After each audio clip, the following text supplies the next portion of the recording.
ధనాకర్షణ. చాలా మందికి ఇది కావాలి. ధనమే కదా అన్నింటికి మూలం. సో, ధనాన్ని ఈజీగా అట్రాక్ట్ చేయడం ఎలా? ధనాన్ని సంపాదించడం ఎలా? ఈరోజు ఏంటంటే ప్యారలల్ రియాలిటీ షిఫ్ట్ మెథడ్. అంటే ఏంటంటే, మనం ఒకటి అనుకుంటాం మేడం. ప్రెజెంట్ మన సిట్యుయేషన్ ఇది మేడం. ఓకే. మన ఫ్యూచర్‌లో ఒకటి అవుదామని మనం అనుకుంటున్నాం. ప్రెజెంట్ సపోజ్ మన ఇన్‌కమ్ అనేది ఒక 2,00,000 పర్ మంత్ ఉంది. మీకు ఒక 4,00,000 పర్ మంత్ రావాలి. ప్యారలల్ రియాలిటీ షిఫ్ట్ మెథడ్ ఏంటి?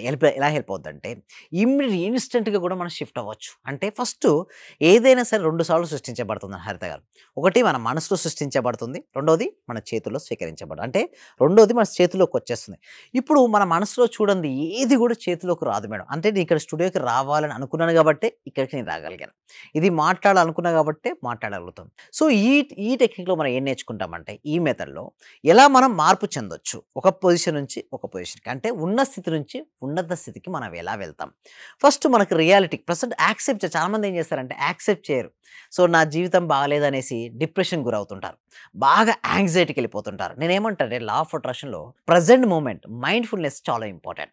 మీరు ఈ క్షణంలో ప్రెజెంట్ జీవించండి. అవేర్‌నెస్ ఉంచండి. తర్వాత మీ మనసులో మీరు ఏదైతే కావాలని కోరుకున్నారు కదా మేడం ఒక పొజిషన్‌ని. ఆ పొజిషన్‌కి ఉంటే నా బాడీ లాంగ్వేజ్ ఎలా ఉంటుంది. చాలా క్రిస్టల్ క్లియర్‌గా ఊహించాలి. ఎందుకు రిజల్ట్స్ రావు అంటే, వారు ఎప్పుడు గుర్తొస్తదో అప్పుడు ఆలోచిస్తారు తప్పిస్తే, రిమైనింగ్ టైమ్‌లో ఆలోచించరు. రిజల్ట్స్ ఎప్పుడు గూడా మీరు డే అంతా చూసుకుంటారు గానీ, ఒక నిమిషం మంచి పాజిటివ్ ఆలోచిస్తారు. మరొక నిమిషంలో డల్ అయిపోతారు. అలాంటి వారికి రిజల్ట్స్ రావు.